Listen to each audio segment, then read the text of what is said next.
পুরো কাশ্মীর কি কালি, লাল লাল গাল।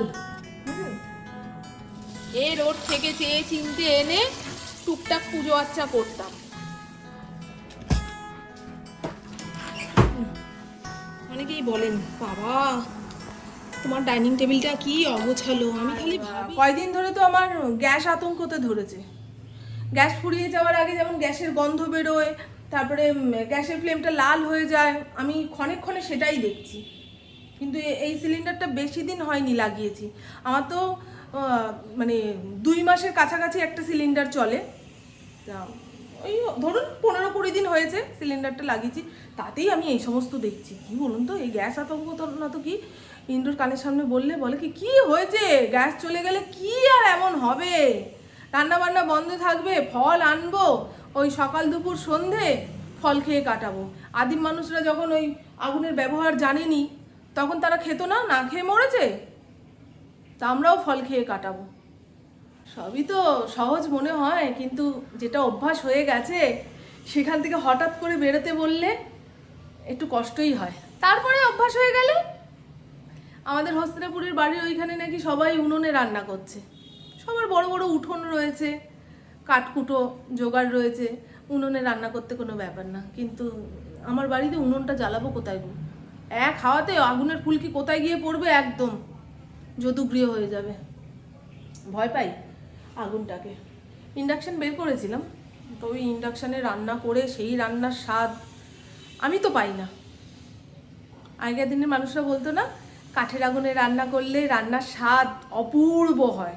তারপর কাঠকুটো গেল, আঁচ, কয়লা ঘুঁটে জ্বালিয়ে যে উনুনে আঁচ দিয়ে রান্না হতো, মা সেই জন্য একবেলা রেঁধে বেড়ে রাখতো। সন্ধ্যেবেলায় আবার কিসে জাল দেবে, ওই স্টোভ কষ্ট করে জ্বালিয়ে তারপরে দুপুরের তরকারিপাতি গরম করে রাতে খেতাম। সেই একটা সঞ্চয়ের ব্যাপার ছিল। তারপরে চলে গেল কয়লার উনুন, চলে গেল, আসলো গ্যাস। এবারে সিলিন্ডারের অবস্থা যদি এরকম হয়, 25 দিনের আগে লেখানো যাবে না, 35 দিনের আগে সিলিন্ডার পাওয়া যাবে না, তো মানুষ গ্যাসও ব্যবহার করছে, ইন্ডাকশানও ব্যবহার করছে। ইন্ডাকশানের চল, এই অনেক ভাবনা চিন্তার কথা। পরিস্থিতি যত কঠিন হবে, মানুষ সেই আগের মতন করে বাঁচতে শিখবে। আগের দিনের মানুষ আন্তনিত খেত, জমানোর কোনো ব্যাপারই ছিল না। তারপরে মানুষ ছেলেপুলের জন্য জমাতে শুরু হলো। আর এখন মানুষ প্রয়োজনের থেকে বেশি জমিয়ে ফেলছে। আমার কথা বলছি না, কিন্তু আমি, আমার ঘরের লোক এত বড় লোক নয় যে প্রয়োজনের অতিরিক্ত জমিয়ে ফেলছি। মানে বুড়াকালে যাতে না খেয়ে মরতে হয় সেই রকমই জমানো। কিন্তু প্রয়োজনের বেশি জমিয়ে ফেললে, ঘরে সঞ্চয় করে রেখে দিলে অন্যান্য মানুষদের তো অসুবিধা হবেই, তাই না বাবা? এই ফোনটাতে কার ফোন আসলো গো? ফোন এসছে। চলো, এই চিকেনটা দেখুন, অল্প একটু চিকেন। আজান দিচ্ছে, আমার বাচ্চা এসে গেছে। বাচ্চা বেবিটাকে সকালবেলায় দই দিয়েছি, শুধু দই দেখি খাচ্ছে। ফ্রিজের মধ্যে ছিল ঠান্ডা ঠান্ডা, আইসক্রিম ভেবে খেয়ে নিয়েছে। সকালবেলায় ইন্দ্র তাড়াতাড়ি বেরিয়ে গেছে, এই জায়গাটা ভালো করে পরিষ্কার করে ধুইয়েছি। মানে রবিবারে কাজকর্ম হালকা রাখি, তবে আজকে অনেক কাজ করেছি টুকটুক করে। চলুন, রোদ মেঘের খেলা চলছে। আজকে আমি শ্যাম্পু করেছি, আর যেদিন যেদিন শ্যাম্পু করব সেদিন হাত যদি ভেজা থাকে আর পিঠ যদি ঘেমে থাকে, হাত পিঠ থেকে চুল সরতেই চাইবে না, সুরসুর করে গা হাত পা। দেখো, এই দেখো, বলতে না বলতে এই দেখুন মাথার চুল হাতে। ও মা, দেখেছ 200 টাকাই আছে, 250 টাকা চাইলে আমি দিতে পারবো না বাবা। 200 টাকা বার করো, তাহলে চান করবে। আগে টাকা হাতে দিতে হবে, তারপরে স্নান করতে নিয়ে যাবে, বুঝি। তাড়াতাড়ি চল, 15 মিনিটে চান করে দেবে, কারেন্ট চলে যাবে। হ্যাঁ যা।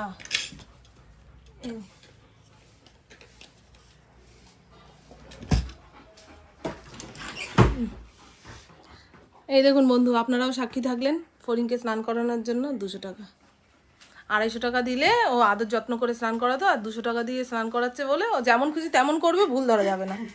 আর মুখে টুকে সাবান দিয়ে দিবি, হ্যাঁ, পেছনটা পরিষ্কার করে দিবি, আর পায়ের থাবাগুলোও বেশ ব্রাশ দিয়ে মেজে ঘষে দিবি, ঠিক আছে? আমাকে জানাবেন, আমি চান করে দিয়ে আসবো। চলো, যারা নিজেদের বাচ্চাকে নিজেরা স্নান করাতে পারেন না তারা পুকুর কাছে দিয়ে যাবেন, 200 টাকার বদলে স্নান করিয়ে দেবে একদম ঠান্ডা জলে। যা মা, যা যা যা যা যা, স্নানটা করে আয়, স্নানটা করে আয়, যা।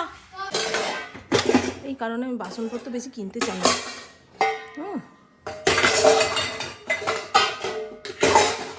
যত বাসন কোসন তত মাজো, ধোও, তারপরে গোছাও, খুব ঝামেলা। খুব লিমিটেড জিনিসের মধ্যে যদি জীবনটা কাটানো যায় না, জীবন খুব সুন্দর থাকে। নাহলে গুছিয়ে গাছিয়ে রাখো। মাংস যেটুকু এনেছে তা একবেলাতেই হয়ে যাবে, অল্প করে আনতে বলেছিলাম। ভাত বেশি করে চাপিয়েছি, জল ঢেলে রাখবো। রাতে জল ঢালা ভাত, সঙ্গে আলু ভাজা, বুঝছেন? গরমের আদর্শ খাওয়া। কোথায় চেঁচামেচি হচ্ছে দাঁড়া, চেঁচামেচি শুনলেই কেমন যেন লাগে।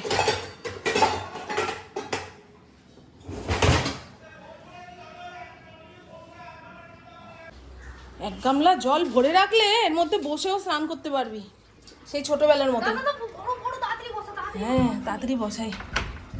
ওই যে আমার বেবি স্নান করছে। ও আমার মা গো, চা পাতাগুলো এখন একটা কৌটোর মধ্যে করে জমাচ্ছি। গাছের গোড়ায় দিলে বেশ গাছ তত্তর করে বাড়ে, তাই ভালো করে ধুয়ে নিতে হবে।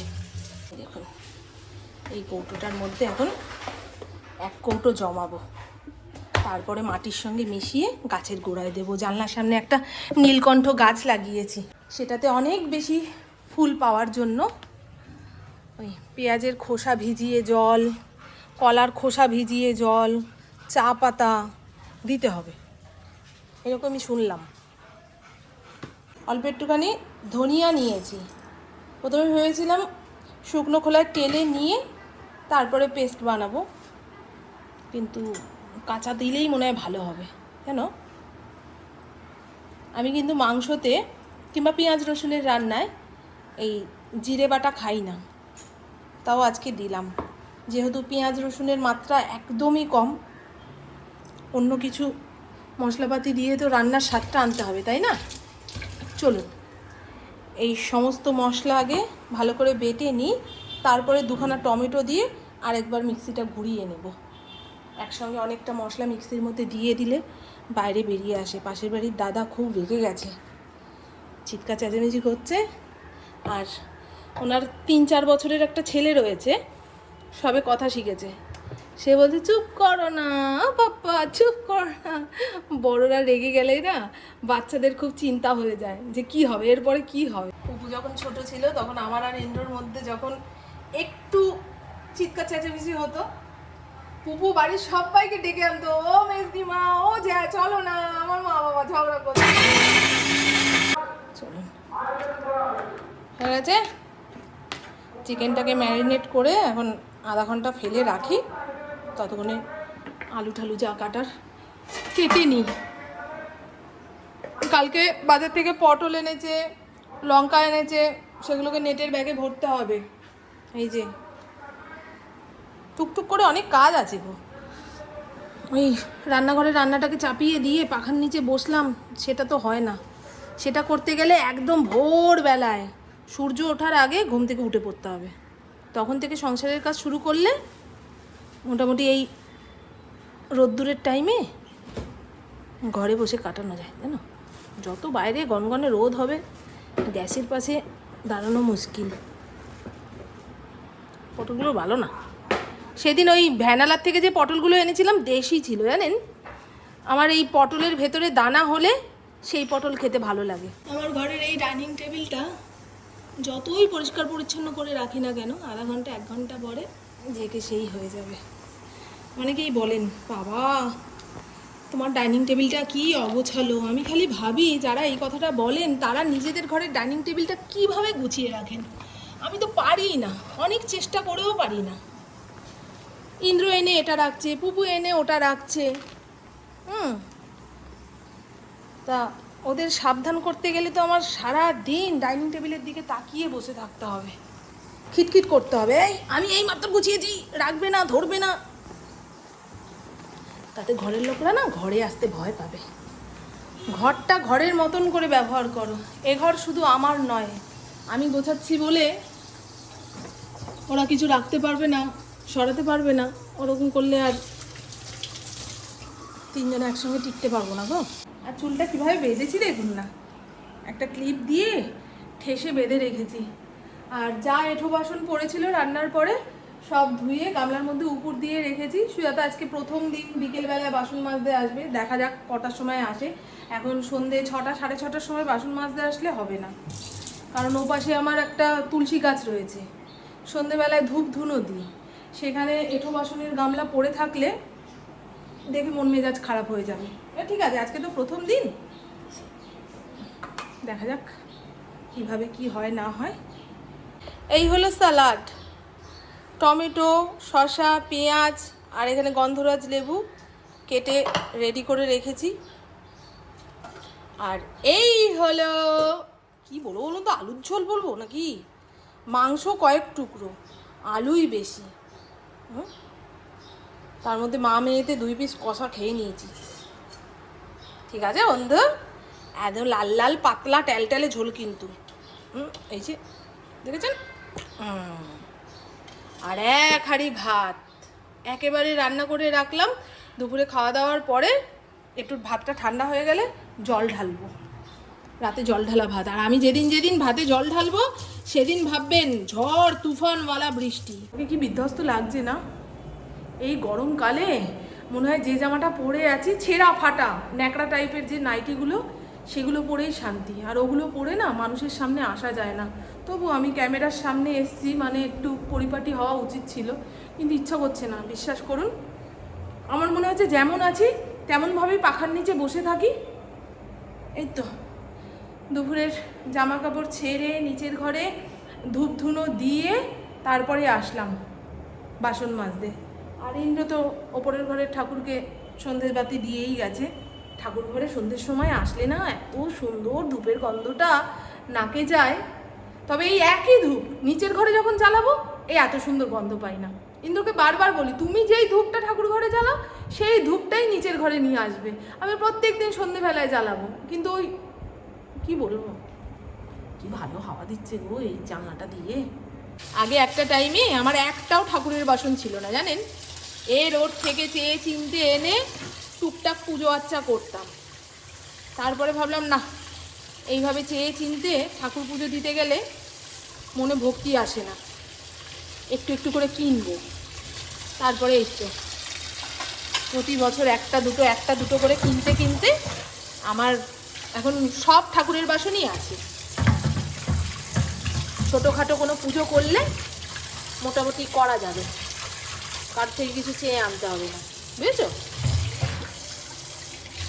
ওরকমই তো হয়, সংসার পাতার সঙ্গে সঙ্গে কি সব কিছু থাকে, আস্তে আস্তে করে নিতে হয়, হয়েও যায় দেখবেন, ইচ্ছা থাকলে না ঠিক হয়ে যায়। কি চকচক করছে না, হয়ে গেল। তারা যতই গরম পড়ুক, দুনিয়া চিতায় উঠে যাক, তাও ওই চায়ে চুমুক দেওয়া বন্ধ করবে না। ওই চাতালদের কথা বলছি, আমি সেই চাতাল নই, তবে ভালো লাগে। আয়, চাটা কি সুন্দর বানিয়েছি, কি ঠান্ডা ঠান্ডা হাওয়া দিচ্ছি গো ওই জানলাটা দিয়ে। কিন্তু একটু পরেই তো জানলা বন্ধ হয়ে যাবে, জানলা বন্ধ করে দেবে। এবারে বলবেন তুমি তো ভাতে জল ঢাললেই নাকি বৃষ্টি হয়, কোথায়? আজকে তো হলো না, হাওয়া দিচ্ছে, মাঝরাতে হলেও হতে পারে। এখানে জিরি করে আলু কেটে একটু মচমচে করে ভেজে নাবাই, হলো। আর শুকনো লঙ্কা কয়েকটা ভেজেছি, মেখে খাবো। কাঁচা লঙ্কা ডলে খাওয়ার থেকে শুকনো লঙ্কা মানে ডলে পাতা পাত মেখে খেয়ে দেখবেন, ও অপূর্ব। আর এই হলো পেঁয়াজি, অল্প হয়ে গেল না গো, আর কয়েকটা ভাজলে ভালো হতো। এরপরে আমার আর কোনো কাজকর্ম নেই, খেয়ে দিয়ে গা হাত পা ধুয়ে ওপরের ঘরে যাব ঘুমাতে। আজকে সংসারটা কেমন লক্ষ্মীশ্রী লক্ষ্মীশ্রী লাগছে। এঁটো বাসনগুলো নেই তো চোখের সামনে, যেগুলো মেজে দিয়ে গেছিলো জল ঝরে গেছে, ওই জায়গা মতো তুলে রাখলাম। কালকে তো অক্ষয় তৃতীয়ার পুজো আছে, 9টার সময় অফিসে যাব, তা সকাল সকাল রান্নাবান্না করতে পারবো না। আর কালকে মনে হচ্ছে আমি রান্নাও করবো না, ইন্দ্রকে বলবো ওই বিরিয়ানি নিয়ে আসো 3 জনের 3 প্যাকেট, খাই দাই, রাতের দিকে রান্নাবান্নার কথা ভাবা যাবে, বুঝেছেন? এই হলো গল্প। তো আমার বকবক আজকের মতন এইটুকুই। আপনারা সবাই খুব খুব খুব ভালো থাকবেন, নিজের শরীরে খেয়াল রাখবেন, সুস্থ থাকবেন, আর অল টাইম স্মাইল করতে হবে। টাটা, খুব ভালো থাকবেন। মারাত্মক গরম লাগছে, দরদর করে ঘেমে নে সব জামা কাপড় ওড়না ভিজে যাচ্ছে। এই কটনের ওড়না গায়ে থাকলে না বারবার মুখটা মুছবো তো একদম গালের ছাল চামড়া উঠে যাবে, পুরো কাশ্মীর কি কালি, লাল লাল গাল, বুঝলেন? আমার রোদ্দুরে বেরোলে মুখ লাল হয়ে যায়, বেশি রুমাল দিয়ে মুছলে মুখ লাল হয়ে যায়। চল টাটা, বকতে থাকলে বকতেই থাক।